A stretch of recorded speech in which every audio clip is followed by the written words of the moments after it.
Alright, and welcome to the Ultimate Guide to Angles, Level 3.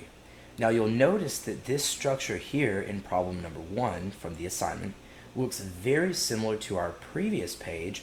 Remember where we had vertical angles, but then we were taking a line and we were cutting through that vertical angle. Except for here, it's different because now we're actually taking two of the lines and making them perpendicular right off the bat. And so you can kind of do some interesting things with that. So there's really two major setups that we want to address. So here's going to be setup number 1. We have these two lines. CD is perpendicular to AB. So we see that they are perpendicular. And then we have a line that's cutting through that, but it's not necessarily cutting it in half. We don't know how big that angle is. And so, but I do know this, when it goes through here, what it's actually doing is forming vertical angles. So right off the bat, I can actually take my 5x minus 7, and I know that it's congruent or equal to my 3x plus 6. Now something that we should do though is right at the beginning it says find the measure of angle CEG. And notice that from C to E to G, that's actually an angle that we don't have an expression for. So let's just kind of keep that in mind as we work through this. Okay, well, I have variables and constants on both sides, and so when I have a variable and a constant on both sides, which one do I want to move first? And let's go ahead and move our variable. And I find it's better to move the smaller one, so let's do minus 3x, and 5x minus 3x is 2x minus 7 is equal to 6, because we have our 0 pair. From here, what should I get rid of first? My multiplication or my subtraction? Well, we always get rid of addition or subtraction first. So let's do plus 7 and plus 7. We'll zero it out again. We have 2x is equal to 6 plus 7, which is 13. Now from here, we know we can divide both sides by 2, and it appears that x is going to equal 6.5. So remember, in geometry, it's probably better to use decimals rather than fractions. A little bit easier to work out. And here's what I would tell y'all.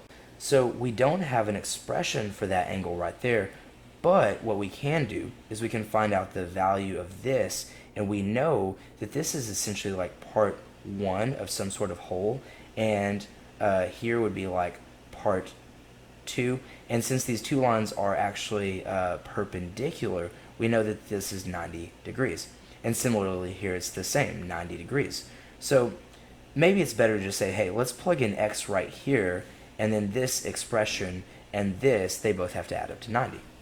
Okay, yeah, so we'll choose this one instead. So let's go 5x minus 7, where I know that my x value is that 6.5. And let's go ahead and grab a calculator for this one. Just anytime we have decimals, let's just be safe. So I have 5 times 6.5, and that will give us 32.5 minus 7,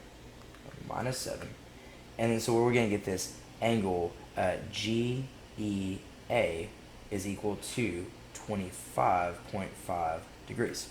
So that's this right here, this 25.5 degrees. But I know that both of these angles add up to 90 degrees, so let's go ahead and do 90 minus 25.5, and let's see here. 90 minus 25.5 will of course give us 64.5. And there you go. There is our answer. The angle that we're looking for, CEG, is equal to 64.5 degrees. Alright, let's go ahead and write that in, 64.5 degrees. I would encourage you pause the video, finish taking notes, and let's move on to example 2. Okay, for our second example, not example 2, but problem 4 from the assignment, it says solve for the measure of angle FEB. So let's go ahead and label it. Where is FEB? So I know that I'm going to be looking for this angle FEB at some point. Given GEC, so here we want to label it on our structure. GEC is 5x plus 10. Okay? And GEA is this 2x plus 10 as well. Well, notice this one is actually kind of different. I could tell you that this is a vertical angle to what we're trying to find, but I don't know what x is. So I could actually kind of think of this as like part 1, and I could think of this as part 2. And both of these together, since these lines are perpendicular, they have to actually add up to 90 degrees. So this is our second setup. We could take 2x plus 10 plus 5x plus 10. That's a really weird x. 5x plus 10, and we'll set this equal to 90 degrees. So from here, let's do 2x plus 5x. Let's simplify by combining our like terms. 2x plus 5x is 7x, and 10 plus 10 is, of course, 20. Oh, and this is going to be a very nice, easy problem. Now to solve for x from here, let's go ahead and do minus 20 minus 20. Now I have 7x is equal to 90 minus 20, which is 70. And how in the world do I get rid of the 7? Well, I want to divide. And so 70 divided by 7 is, of course, 10. Now, what did I say earlier? I actually kind of showed y'all how to do this.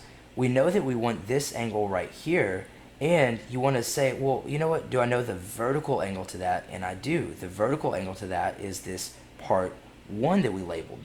So let's go ahead and set that up as this 2x plus, oh, I'm so sorry. Let's set this up as 2x plus 10 with a space to plug in our x value, which is 10.